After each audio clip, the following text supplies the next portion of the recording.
Welcome to part 2 of our journey of the vintage brass candle holders. I messed up and should have made this my part 1. Oh well, it's my first video, so please overlook my rookie move. I always check the price to ensure it's worth my time to sell online. So, let's get started. This is what I found when I did a Google search. As you can see, several different price ranges. 40 to 500. I always look at the highest price item first. I also check if the condition and size are the same as mine.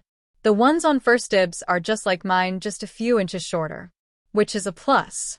Since my search found the exact candle holders, I didn't look any further.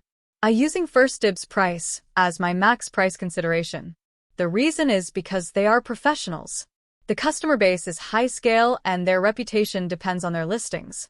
If you are only checking the sold listings, you are leaving money on the table. It may take a little longer to sell at the higher price. Since there are not a lot listed, these should sell within a few months. I don't know of any bank that will turn my $20 investment in over a $200 profit in a few months. Even if it took a year, it's still worth it. Sometimes my items sell in a week and other times it may take us several months.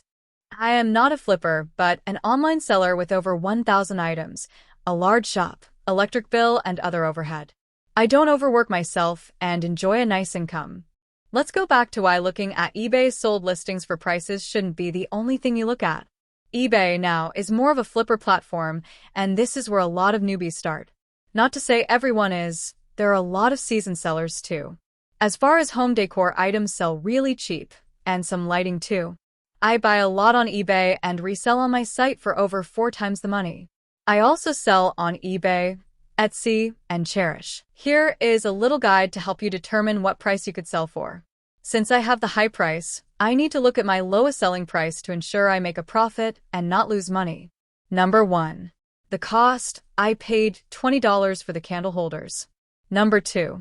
If I list on all 3 of my platforms, I need to total the listing fee for all.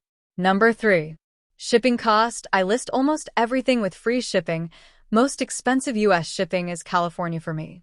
It will cost me about $30, including my box and packing. Number 4. The pre-sent when the item sells. I use my platform that charges the most. 25% is the highest. After everything considered, I came up with $289. This will leave room to take offers and/or place them on sale. There is no right or wrong price. I chose this based on my experiences of getting the highest price. Since I calculated the lowest price, I know what to not go below, and although First Dib is selling a set for around $400, I wanted to go lower for these particular candle holders. I should also mention, I hardly list anything lower than $100. It's not worth my time I spend cleaning, taking pics, researching, and listing to profit only a few dollars. I have a code that will take you to the candle holders so you can see the listing. Thanks again for watching and subscribe so you won't miss my next video and any updates on these candle holders of what I actually sold them for and what my total profit is.